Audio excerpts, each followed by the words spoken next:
Welcome to ज़रा हटके। मुबशर ज़ैदी, ज़रार खुड़ो और वसतुल्लाह खान का सलाम कबूल कीजिए। वज़ीर आज़म इमरान खान चीन में हैं और वहाँ पर उन्होंने एक ऐसी स्टेटमेंट दी है कि जनाब चीन का जो एंटी करप्शन मॉडल है, ख़ुसूसन चीनी सदर का, वो अगर अप्लाई हो जाए पाकिस्तान में तो पता नहीं क्या हो जाए। पहले सुन लीजिए कि वज़ीर आज़म ने क्या कहा, उस पर बात आगे बढ़ाएंगे।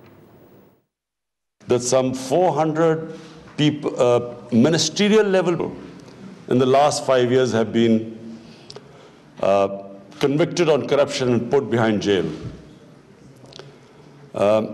And then, you know, I read in the papers, now I don't know whether it is true, that there was a Chinese mayor who, tons of gold was found in his room. And within 5 days he was convicted. So I wish I could follow President Xi's example and put 500 corrupt people in Pakistan in jail. But unfortunately, we have a very cumbersome process, and so we hope in time we will improve it.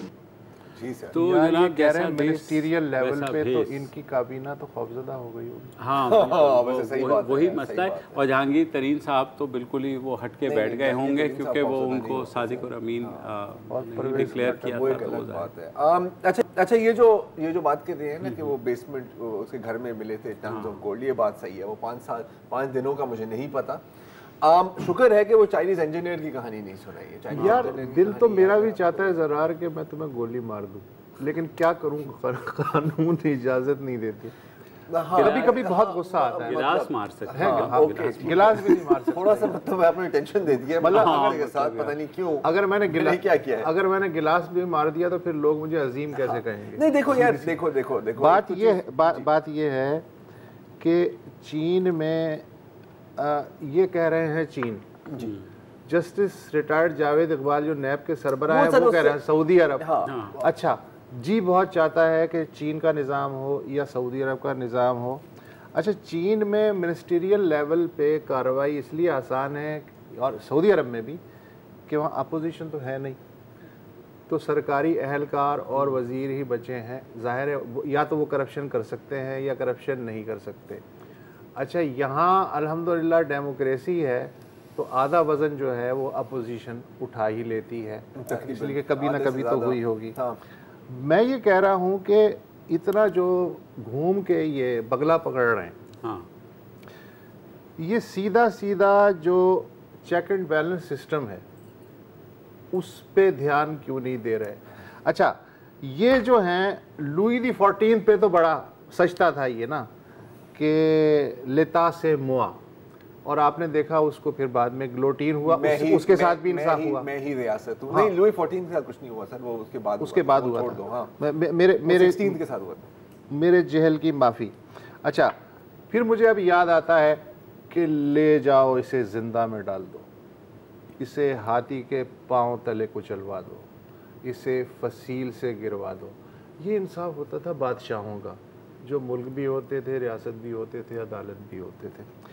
अब अगर आप ये कर रहे हैं तो हुक्मरान कब से अदालत होने लगा है आज के दौर में? सर देखें, ख्वाब देखने ठीक तो कोई नहीं ख्वाब देखें, लेकिन आप बैरूने मुल्क जाके जब ये बात करते हैं तो उसका मतलब ये बहुत उसका मतलब कुछ और हो सकता है। अच्छा, आप तो चले अपनी, आपका काम है कानून साजी जी, उस पर कोई ध्यान नहीं है। पार्लियामेंट में आपको पता है कि जो हो रहा है सिवाय कानून साजी के सब है। अच्छा, मैं जेल भेजना चाहता हूँ, अगर ये वज़ीर आज़म को इख्तियार मिल जाए तो कल जो वज़ीर आज़म है उसे भी ये इख्तियार होगा। ये कोई सोचता नहीं है इसके बारे में। तो उसके बाद उसका भी दिल चाहेगा कि वो 500 जो हैं रह गए हैं जेल जाने से, वो मैं जेल भेज दूँ, तो हो सकता है आप भी आ जाए। तो ये जो काम है आपका, उसको छोड़ने की बजाय आप जो अदालत बनने का आपको शौक़ है बचपन से, और प्रोसेस कम्बरसम है, खुद कह रहे हैं। अच्छा, प्रोसेस कम्बरसम है, इसका मतलब है कि अदलिया ख़राब है, अदालती निज़ाम जो है उस पर रिफॉर्म्स की ज़रूरत है, उस पर तवज्जो दीजिए बजाय इसके कि 500 जो हैं वो हैं। अच्छा, तो मेहनत लगती है ना, ऐसा नहीं होता। नहीं, दूसरी बात है, देखिए निज़ाम पर भी आते हैं। ये जलसे में तो ठीक है, ये जलसे में तो ठीक है, लेकिन बीजिंग में, अच्छा बीजिंग चाइना काउंसिल में ये तकरीर जेब नहीं अच्छा नहीं देखिए, पता है क्या मैं जो उसको देख रहा हूँ, एक तो ये एक लेवल पर ये टिपिकल देसी हरकत है। पता है कैसे? क्योंकि जो भी देसी बैरून मुल्क जाता है, हाँ चाहे पहली दफा दूसरी बार तीसरी बार, जब वापस आता है उसका एक ही जुमला होता है, यार क्या निजाम है, यार तुमने दुबई की सड़कें चेक की हैं यार, साफ, हाँ अमेरिका की पुलिस चेक की है आपने, उनका वेलफेयर सिस्टम किया। तो ये भी वही है, जैसे मियाँ साहब जाते थे वो वहाँ पर मतलब खजूर का दरख्त देखते थे, उसका यही मैंने माल में लगाना है। हाँ माल में उसकी कोई जगह नहीं है, इस्लामाबाद में उसकी कोई जगह नहीं है, लगन लगाना है क्योंकि वहाँ पे बड़ा खूबसूरत लग रहा था। ऑन वन लेवल ये वो मसला है। दूसरा लेवल के यार जब आप जाते हैं, जो लोग आपको होस्ट कर रहे होते हैं, तो आप जरूर मतलब मैं हो सकता है मैं घर जाऊंगा, मैं तो जरूर ये तो कहूंगा ना यार कि क्या आपका माशाल्लाह लिविंग रूम है यार, हाँ मतलब आपका जो मूछों का स्टाइल है यार, अगर मेरी मूछें होती ना भाई की कसम से मैं भी यही मूछें लगाता है यार, वाह वाह वाह, इससे पहले बच्चे माशाल्लाह कितने ज़हीन हैं। इससे पहले ये मलेशिया गए तो मलेशिया का इन्होंने कहा महातीर मोहम्मद ने जिस तरह से, लेकिन यहाँ पर जाहिर है कि कुछ दिल से भी बात निकली है कि यार मैं भी चाहता हूँ कि ऐसे हो। प्रोसेस जो कम्बरसम है, अच्छा प्रोसेस क्या है? प्रोसेस तो हमारा नेशनल अकाउंटेबिलिटी ब्यूरो ही है ना यार। अच्छा नेशनल अकाउंटेबिलिटी ब्यूरो वाले आपके सारे अपोनेंट उसी ने अंदर वही है ना सर। प्रोसेस की बात करें तो पूरी अदलिया की बात नहीं करते ना, मजीद क्या चाह रहे हैं? हाँ सर, मजीद क्या चाह रहे हैं, मजीद हो क्या, अभी हो क्या रहा है नैब की अभी ऑन द ग्राउंड सिचुएशन क्या? अच्छा नैब कहते हैं कि सर हमारे पास अगर सऊदी वाले इख्तियारात होते हाँ तो हम बस सेट कर देते। मैं कहता हूँ बिल्कुल होने चाहिए। मैं वो दिन देखना चाह रहा हूँ कि जब मैं डॉन अखबार खोलूं और क्लासिफाइड में टेंडर हो नैब की तरफ से कि 200 हंटर हुक्स हमें चाहिए लोगों को उल्टा टांगने के लिए, और कोई 2-3 दर्जन अच्छी क्वालिटी की बोन सॉज। अच्छा एक स्टैंड बाय जनरेटर भी चाहिए क्योंकि जब लोगों को करंट लगाना होता है, अगर उस वक्त लोड शेडिंग होगी तो बड़ी जलील हो जाएंगे ना हम यार, ऐसा तो नहीं हो सकता। अच्छा नैब के भी जो इख्तियारात हैं वो एक्चुअली है क्या और कौन तय कर रहे हैं? ये इस बात पर मुझे गौर करना पड़ा जब ये अभी जो बिजनेसमैन की मीटिंग हुई है चीफ ऑफ आर्मी स्टाफ के साथ। अच्छा उसके बाद नैब चेयरमैन साहब काफी नाराज हुए थे कि सर अपने अब्बू को जाके डायरेक्ट शिकायत कर दी यार, ये तो नहीं आपको करना चाहिए ना। और ये एक तस्वीर देने की कोशिश की कि शायद एक शख्स ने कंप्लेन किया, ऐसा नहीं है क्योंकि जितने लोगों से हमारी बातें हुई हैं जो उस मीटिंग में थे, उन्होंने कहा कि तकरीबन सब ने कहा है कि खुदा के लिए इनको थोड़ा सा कंट्रोल में लाएं, नैब को कंट्रोल में लाएं।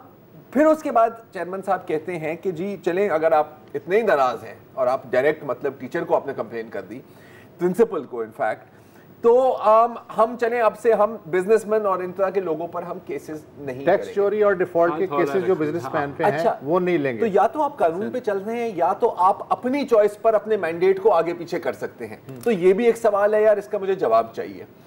जहां तक ये सिर्फ बिजनेसमैन तक बात नहीं रही यार, सितंबर की ही मैं बात कर रहा हूं, नेपरा ने बाकायदा कंप्लेन की है नैब के बारे में, challenging intrusion into its affairs, कि जिस हर एक प्रोजेक्ट पर हमने डिटर्मिनेशन की है उस पर नैब सवाल उठा रहे हैं, हमारे जो प्रोफेशनल्स हैं उनकी मोराल आप तबाह कर रहे हैं। अच्छा करना चाहिए नहीं करना चाहिए उस पर हम एक सेकंड बाद आते हैं।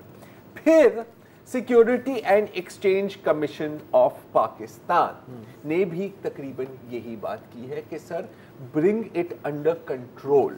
अच्छा अगर कैपेबिलिटी होती ना, सिर्फ मैंडेट की बात नहीं है सर, कैपेबिलिटी की बात है। हाँ आप अगर देखें शायद खाकान अब्बासी से जो सवालात पूछे जा रहे हैं उसमें वाज़ेह है कि इनको शायद LNG और LPG का फर्क नहीं पता।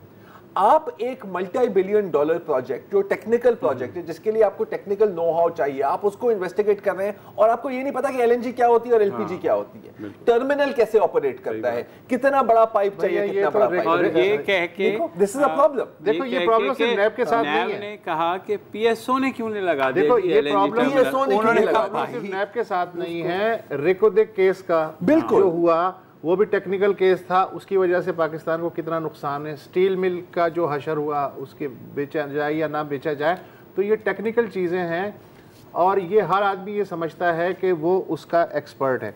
तो नैब का जो मैंडेट है वो ये है कि किसी भी पाकिस्तानी शहरी के ख़िलाफ़ अगर कोई ग्रॉस किस्म की संगीन बेकायदगी वगैरह होती है, गबन है, करप्शन है, जो भी है, उसमें या तो फिर आप ज़ात पात अब बनाने जा रहे हैं, इसलिए कि फिर तो ब्यूरोक्रेट्स को भी चीफ ऑफ आर्मी स्टाफ से मिल लेना चाहिए, ये फिर सियासतदानों को भी मिल लेना चाहिए, उसके बाद जस्टिस जावेद इकबाल का क्या मौक़िफ़ होगा। बिल्कुल। और अगर आप खुद डिसाइड कर सकते हैं बतौर चेयरमैन कि यार चले इन्होंने कंप्लेन की, अब इनके खिलाफ इन्वेस्टिगेशन नहीं होगी, तो या तो you are operating under the law या तो you are your own law. आपने बात की ना जज बनने की, तो सर यहाँ पे क्या है? ये किस तरह का मजाक है? नहीं देखो, मसला यहाँ पे अगर चीन से ही वो लेनी है ना, फिर तो नो होल्ड्स बार्ड है ना। आप तमाम इदारों को या तो करें, यहाँ तो नैब का काम यह है कि जो साबिक गवर्नमेंट है या अपोजिशन है उसको पिन डाउन करें, और उसके साथ जो साथ जो ब्यूरोक्रेट से 2-4 की उनको भी अंदर कर दें। और आप कह रहे हैं चीन वाले इख्तियारात नहीं है, मेरे ख्याल में तो भाई 90 दिन तो आप रखते हैं उनको यार। सर 90 दिन की आप बात कर रहे हैं यार, मैं अभी मैं नाम नहीं ले सकता क्योंकि भाई जानने वाले हैं, फ्रैंकली स्पीकिंग बता देता हूँ। सिंध के एक ब्यूरोक्रेट है, लोअर लेवल के ब्यूरोक्रेट, फ्लैट में रहते हैं, पिछले साल से वो जेल में है, नैब की कस्टडी में। जज के सामने लाते हैं, तारीख हो जाती है, चार्जेस भी फ्रेम नहीं हो रहे। ठीक है, ये इमरान उल हक साहब का भी केस ये चार्जेस फ्रेम नहीं हो रहे। तो सर अगर इन इख्तियारात से आपका काम नहीं चल रहा तो फिर और क्या चाहिए आपको यार? आप ऑन अ विम आप अपने इख्तियारात को आगे पीछे कर सकते हैं कि जी अच्छा चले सही, अब हम बिजनेसमैन को इन्वेस्टिगेट नहीं करेंगे। तो इस तरह तो इंसान नहीं चल सकता। फिर ये है ना कि ये तो असद मुनीर साहब को आपने इतना तंग किया कि उन्होंने खुदकुशी कर ली यार। आई मीन हम सब भूल गए ना इस बातों को। 500 अफराद जिन्हें खान साहब जेल में डालना चाहते हैं, ये फहरिस्त वो नैब को क्यों नहीं दे रहे?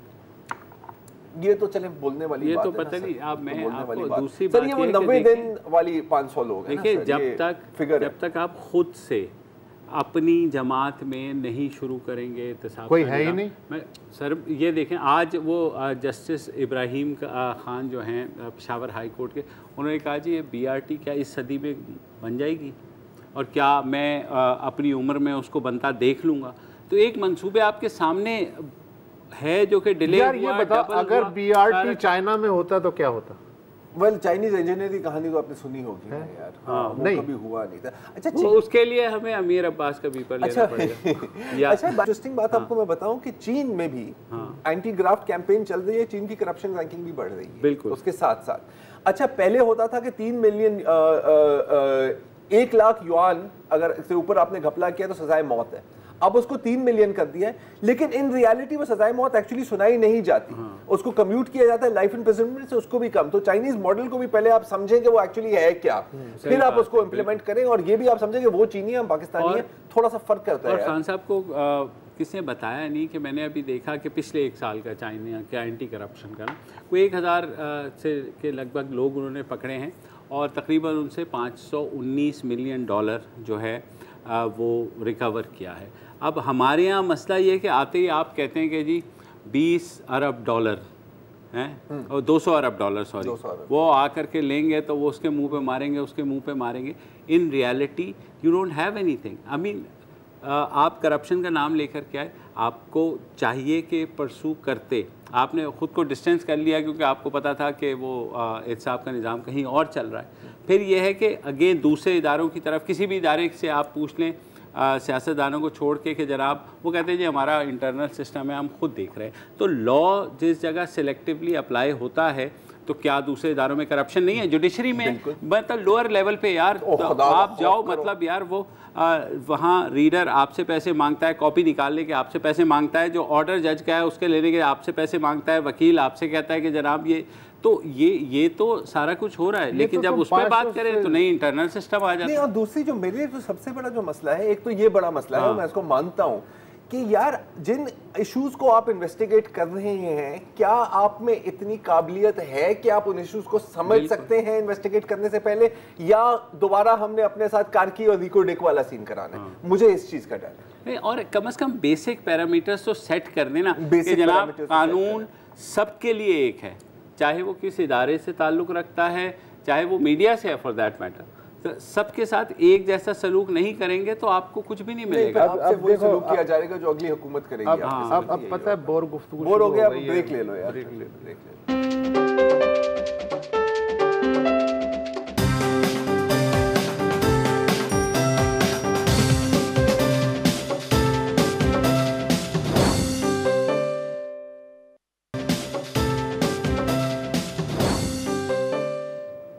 Welcome back. और वज़ीर आज़म इमरान ख़ान ने चीन जाने से पहले कल इस्लामाबाद में एक लंगर शुरू करने का ऐलान किया। वो लंगर जो है हुकूमत के एहसास प्रोग्राम का एक कंपोनेंट है, जो कि सैलानी वेलफेयर ट्रस्ट जो ऑलरेडी पाकिस्तान के मुख्तलिफ़ शहरों में, जैसे ईदी फाउंडेशन है, उसके अलावा बहुत सी दूसरी जगह भी लंगर होते हैं, उनके साथ मुंसलिक किया है सैलानी वेलफेयर के तहत, और उसकी जगह उसके तहत 112 मकामात पर गरीबों को फ्री लंगर तकसीम किया जाएगा।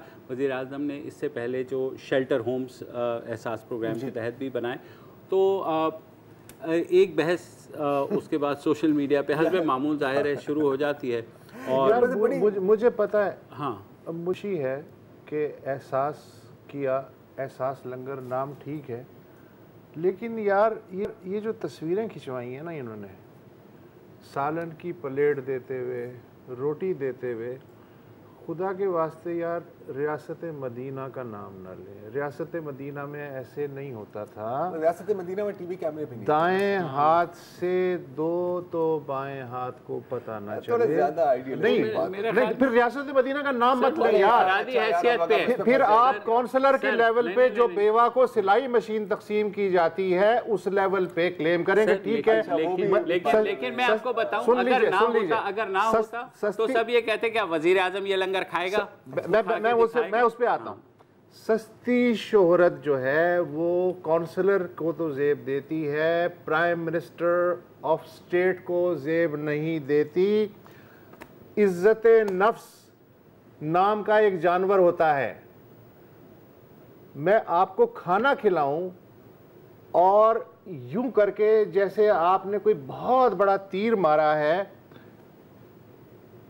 हुक्मरान क्या करते थे, फिर मैं मिसाल दूंगा खलीफा राशिद की। अगर नहीं, रियासत मदीना का जब जिक्र हो रहा है या नहीं, बंद करें रियासत मदीना का जिक्र। अच्छा चले, बंद कर दिया। हजरत उमर इब्ने खत्ताब वो भी यही काम करते थे, लेकिन अपनी पीठ पे राशन जो है वो खामोशी से सफेद पोशों के घर पहुंचाते थे ताकि उनकी इज्जत नफ्स मजरू ना हो। ऐसे करके नहीं देते थे वो। अच्छा, दूसरी बात यह है कि इसका मतलब सफेद पोशों का रास्ता तो बंद हो गया, वो नहीं आ सकते, वो तो अपने घर में बैठे रहेंगे, ठीक है। दूसरी बात यह है कि आप ये जो 600 या 1200 जो मराकज़ हैं भाई, ये तो ऑलरेडी चल रहे, सदियों से इस खित्ते में औलिया कराम के मज़ारात, मुखय्यर हजरात, दर्दमंद ताजिर, फलाही तंजीमें ऑलरेडी ये काम कर रही हैं। बहुत अच्छी बात है कि आपको भी ये काम करना चाहिए, लेकिन सस्ती शोहरत के लिए नहीं, सस्टेनेबिलिटी को जहन में रखते हुए। मेरा सिर्फ ये तो मेरा भी ख्याल है कि सस्टेनेबिलिटी इसकी जो है, ज्यादा जज्बाती हो गए हैं यहाँ पर। अच्छा, अब आप मुझे कम जज्बाती करें। मैं वही करने की कोशिश कर रहा हूँ। ये बात की है कि ये पहली स्टेज में होगा, और फिर वही जो आपने बात की स्केलेबिलिटी की बात है, कितना सस्टेनेबल है, कितना सस्टेनेबल नहीं है, हम अगले सस्ती रोटी मैं देख चुका हूँ सर, आपने सब कुछ देखा है। पकी पकाई ताज़ा रोटी भी मैं देख चुका हूँ। सही बात है, आपने देखा होगा। हमें ये नहीं पता कि आगे जाके कहाँ जाएगा। अब अगर हम बेसिक कॉन्सेप्ट की बात करें, बिल्कुल सदियों से चल रहा है, बिल्कुल सदियों से चल रहा है। जो एक एग्जिस्टिंग सोशल स्ट्रक्चर होता है उसको स्केल अप करना हुकूमत का काम है। ये कर सकेंगे या नहीं कर सकेंगे, टाइम विल टेल। ये हम अभी यहाँ पर फैसला नहीं कर सकते, राइट। जहाँ तक रियासत मदीना की बात है, बहुत सब सियासी स्लोगन्स को इतना सीरियस यार।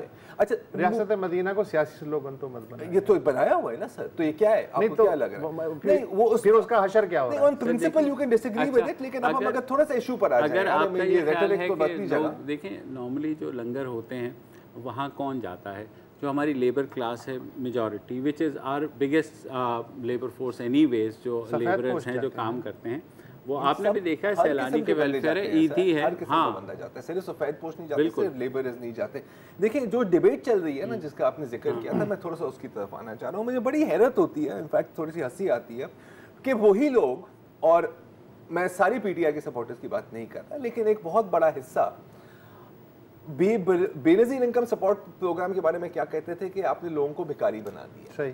अच्छा, इसके बारे में भी अब ये बात कर सकते हैं कि सर लोग पैसे भी बांटते हैं, तो फिर हुकूमत को क्या जरूरत है इस पे आने की? देखो, वही लॉजिक यहाँ पर भी अप्लाई होता है ना, फिर वसत साहब, ये नहीं होता, मेरी नजर में होता है।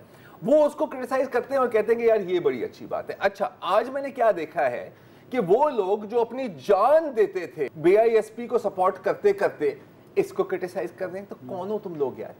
वो भी सोशल सपोर्ट प्रोग्राम है, ये भी सोशल सपोर्ट प्रोग्राम है। जब Benazir income support programme launch हुआ था, किसी ने ये तो नहीं कहा था ना कि सर मैं भी तो लोगों को पैसे दे देता हूं अपनी जेब से। मेरा कहना है रियासत का काम है सस्टेनेबिलिटी सर, तो सस्टेनेबिलिटी फोटो अपॉर्चुनिटी नहीं सर।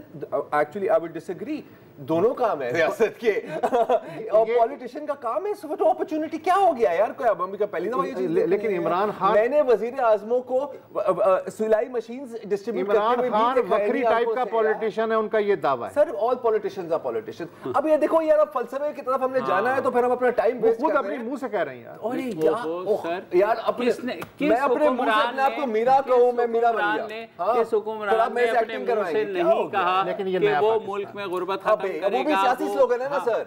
नया पाकिस्तान क्या है? सियासी स्लोगन है ना। क्या है और क्या है? क्या है? नए कहने से नए हो गए। एक साफ सुथरी क़यादत। नहीं छोड़ो यार, अब ये रेटोरिक में आ रहे हैं यार। इसीलिए मेरा दिल जो है वो दुखता है कि आप भी जो हैं वो काउंसलर लेवल पे अगर तस्वीरें खिंचवा रहे हैं सालन देते हुए, अच्छा नहीं लगता यार। आप इमरान खान है भाई, वक्फा ले लें।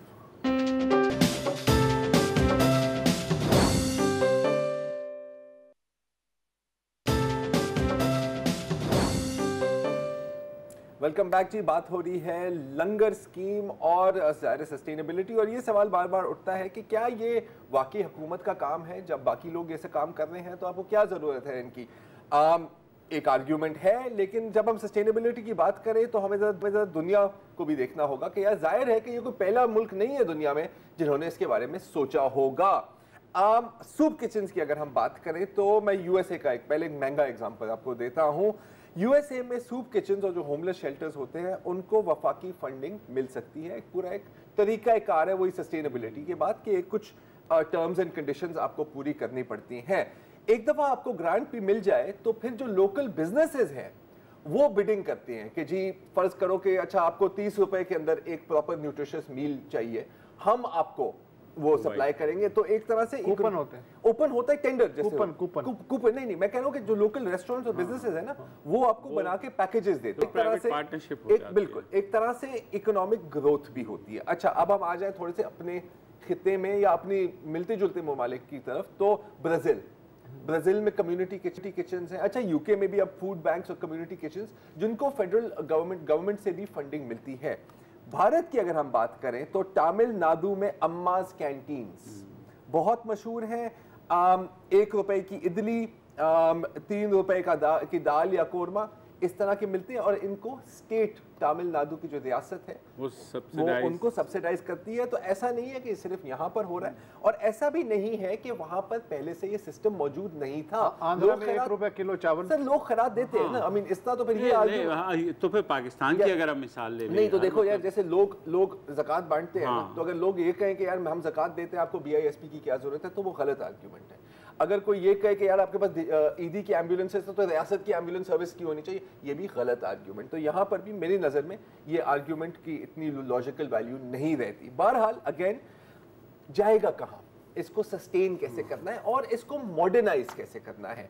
हमें ज्वाइन कर रहे हैं शो पर मूसा आमिर साहब, और आप को फाउंडर हैं रिस्क शेयर फूड फाउंडेशन की। आप दोनों को तो याद होगा, इनको पहले भी हमने 1-2 दफा बुलाया है। रिस्क शेयर फूड अगर मैं मुख्तसर अंदाज में आपको समझा देने की कोशिश करूं, फूड वेस्टेज जो खाना ज़ाया हो जाता है चाहे घरों में या चाहे रेस्टोरेंट्स में, वो लेकर उसको साफ सुथरा करके जाहिर है और खूबसूरत सी पैकेजिंग में ये फिर मुस्तकीन में या जिन लोगों को जरूरत पहुंचाया जाता है। और यहाँ पर भी कोई रेशन कार्ड, कूपन कार्ड किस्म का सिस्टम होता है। मैं जल्दी से बात कर रहा हूँ क्योंकि वक्त हमेशा कम होता है।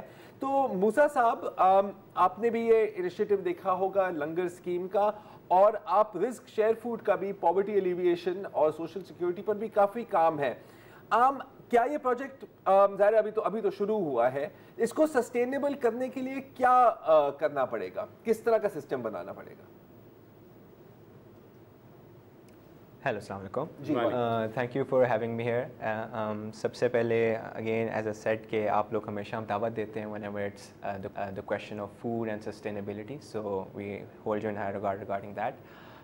As far as langar scheme is concerned, देखें एक कॉल है कि 5 रुकन इस्लाम दे छट्टा फरीदा टुक जेना लबे छट्टा पंजो जांदे मुक।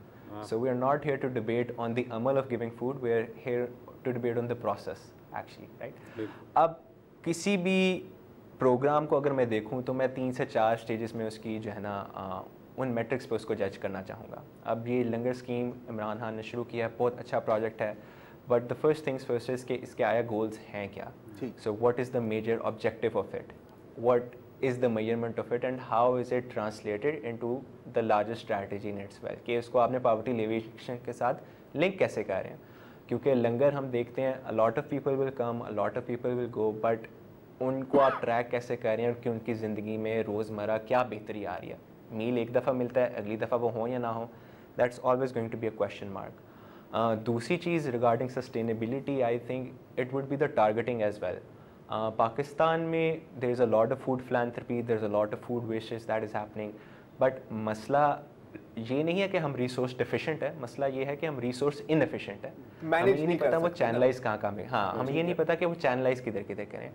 अब लंगर खाने हम खोल देंगे, हमने भी खोलने obviously in our process, but कभी कभार पाकिस्तानी वैसे बड़े कंपैशनेट हैं, वैसे बड़े गेमिंग है, पता चलता है 6 गलियाँ दूर एक और लंगर खाना खुला हुआ है, ठीक है, एक जगह और राशन स्कीम खुली हुई है, तो कोई कॉम्प्रीहेंसिव हंगर मैपिंग हमने की नहीं हुई है जहाँ पे तमाम स्टेक होल्डर्स मौजूद हों, कि हर स्टेक होल्डर चाहे वो छोटा आदमी है चाहे वो बड़ी एक ऑर्गेनाइजेशन है किस तरह और कितना कंट्रीब्यूट कर रहा खाने के अंदर। सो आई थिंक जब ये आपके पास सारी इंफॉर्मेशन होगी then you can make a really robust plan कि आपने किधर किधर किधर इंटरवेंशन देनी है। और आखिरी चीज़ regarding sustainability is always going to be the cost. आप नए लंगर खाने बना रहे हैं, ऑब्वियसली मैंने जो खबर में पढ़ा है कि तकरीबन 600 मील्स पर डे इस्लामाबाद का लंगर खाना देगा, अगर मैं उसको सालाना ट्रांसलेट करूँ 100 लंगर खानों में तो तकरीबन 2 करोड़ मील बनते हैं, अगर 50 रुपये का भी मील लगाऊँ तो it's around 1 billion rupees, right. अब ये खाली फूड कॉस्ट है, इसके ऊपर एडमिनिस्ट्रेशन कॉस्ट है, उसके ऊपर लंगर बनाने की कॉस्ट है, these are all cost attached to it. तो आया क्या आप एग्जिस्टिंग इंफ्रास्ट्रक्चर को इस्तेमाल कर सकते थे, ये ना हो कि कल को खुदा ना आज तक गवर्नमेंट फंडिंग ख़त्म हो जाए, हमारे पास खाली लंगर खाने हों लेकिन उसके अंदर लंगर ना हो, राइट। तो हमारे पास ऑलरेडी काफ़ी इंफ्रास्ट्रक्चर मौजूद हैं, गली गली में स्कूल्स हैं, गली गली में मसाजिद हैं, गली गली में डिफरेंट और छोटे मोटे स्टेक होल्डर्स हैं। How can we make a pool of all these stakeholders to actually penetrate deeper into the communities जहाँ पे वाकई ज़रूरत है, जहाँ पे वाकई सफ़ेद पोश लोग छुपे हुए हैं, क्योंकि लंगर का एक और मसला भी ये होता है कि ऑब्वियसली सफ़ेद पोश लोग अमूमन ये नहीं चाहते कि उनकी नीड ज़ाहिर हो और वो इस तरह के पब्लिक लंगर खानों पे आए।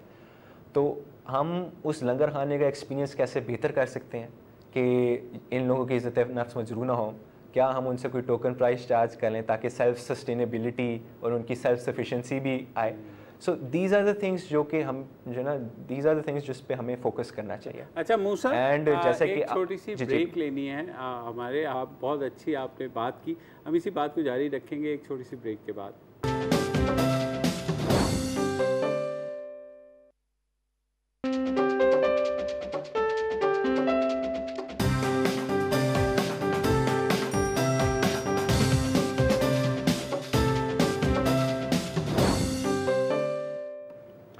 Welcome back. हमारे साथ रिस्क फाउंडेशन के मूसा आमिर साहब हैं। मूसा, मैंने कोई 3 साल पहले या कराची का इलाका सुरजानी टाउन, वहाँ मैं गया था, एक डॉक्यूमेंट्री बनाई थी खाना घर, वहाँ था एक जोड़ा था मियाँ बीवी, वो चला रहे थे, तो उनका मॉडल ये था कि 3 रुपए का 2 रोटी और दाल जो भी है सालन उसके साथ वो देते थे, तो कतारें लगी होती थी और लोग 3 रुपए में वो खाना लेते थे।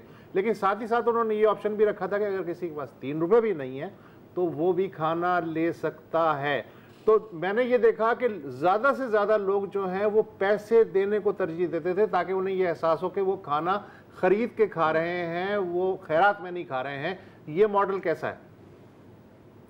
सर ये मॉडल बेहतरीन है और देखा जाए काफ़ी ग्लोबली भी इसकी पजीराई हुई है ऐसे मॉडल्स की जी। और मेरे ख्याल से जो हुकूमत को एसेंशली करना चाहिए वो यही करना चाहिए कि ऐसे लोग जो अपने अपने छोटे छोटे साइलोज़ के अंदर काम कर रहे हैं उनको इनेबल किया जाए ताकि उनकी जो इम्पैक्ट है हम बढ़ा सकें।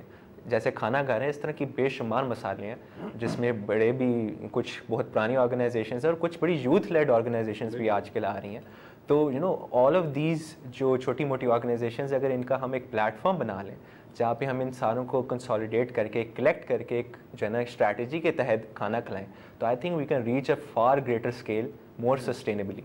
rather than just एक लंगर स्कीम आप चला रहे हो। I think इसको एक बेहतर स्ट्रैटेजी। आपने हंगर मैपिंग की भी बात की, तो क्या आपकी तंजीम ने ये कोशिश की कि ऐसी कोई प्लेटफॉर्म बनाया जाए? ज़्यादा से ज़्यादा कराची में भी रॉबिन हुड आर्मी जो है वो काम कर रही है और दूसरे हैं, बहुत से लोग बहुत अच्छा काम कर रहे हैं। मसलन रमज़ान में अगर आप देखें तो कराची में फुटपाथों पर जो है अफ्तारी लगाई हुई होती है, कोई होटल्स पे होता है। तो ये सारी चीज़ें कैसे मुमकिन होगी? मैपिंग की कोई कोशिश आपको कहीं नज़र आई आपके? और इसके साथ एक सवाल मेरा भी जोड़ दें कि क्या आपके साथ कोई कांटेक्ट हुआ है? अपनी यूथ लेड ऑर्गेनाइजेशन की बात की, आप भी यूथ लेड ऑर्गेनाइजेशन है, कोई थोड़ी सी स्टेक होल्डर्स, हुकूमत की तरफ से मैं बात कर रहा हूँ कि स्टेक होल्डर्स को साथ लाने की कोशिश की जा रही है? Sir regarding hunger mapping, obviously ये एक बहुत की अमल है। इसके ऊपर इतनी रिसर्च नहीं हुई हुई थी जितनी होनी चाहिए थी, स्पेशली डीप डाउन नहीं हुई हुई थी। तो हमारा जो अमल रिस्क में हम यही कर रहे हैं कि देखें, खाने का मसला एक ऐसा मसला है जो कि सबका मसला है, कोई इसमें एक ऑर्गेनाइजेशन हल नहीं कर सकती, कि कोलैबोरेशन की ज़रूरत है।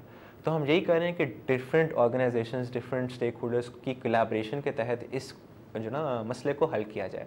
रिगार्डिंग गवर्नमेंट स्टेक होल्डर्स, जी कभी कभार वी हैव बीन अप्रोच्ड काफ़ी दफ़ा, but obviously there is a certain limit कि वो कितना प्रोग्रेस करना चाहते हैं, हम कितना प्रोग्रेस करना चाहते हैं, अफिनिटीज़ कभी मैच नहीं करती। तो but obviously I think with the new government that is in place, I am really hopeful कि इस तरह की नई इनोवेटिव तरीक़ेकार से हम चलेंगे। बिकॉज देखा जाए ग्लोबली दुनिया किस मॉडल पे चल रही है, आप ऊबर को देखते हैं, आप फेसबुक को देखते हैं, इनका अपना इंफ्रास्ट्रक्चर ऐसा कुछ नहीं है, गाड़ियाँ किसी और की हैं, बट उन्होंने पब्लिक ट्रांसपोर्टेशन का मसला हल किया हुआ है। फेसबुक एक चीज़ है, लेकिन कंटेंट का मसला हल हुआ हुआ है। तो क्या हम उसी स्ट्रैटेजी को खाने के मसले के लिए नहीं इस्तेमाल कर सकते? ज़रूर कर सकते हैं, क्योंकि ऑलरेडी इतने लोग काम कर रहे हैं।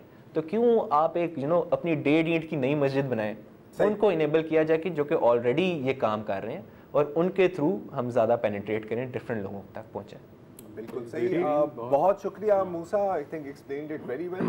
बात हुई, देखिए आई मीन अगेन, माना कि ये स्ट्रक्चर्स पहले से मौजूद हैं, लेकिन ये नाकाफ़ी साबित हो रहे हैं, इनको स्केल अप करना है। और बिल्कुल मेरा ख्याल है कि जैसे मूसा ने बात की, देखिए लंगर का निज़ाम तो सदियों पुराना है ना, हमारे काफ़ी साबित हो सकते हैं अगर ओवरलैपिंग ही खत्म कर दी, ओवरलैपिंग खत्म कर दी जाए, एक अम्ब्रेला में ले जाए। और जिस तरह ये बात करें, आपका जो पॉइंट था फूड मैपिंग का, ठीक है, लंगर ने तो खाना देना, आप थोड़ा सा आप इसके अंदर, मुझे ऊबर की मिसाल पसंद आई, ऊबर की मिसाल पसंद आई, तो खाने का भी हमें एक ऊबर चाहिए।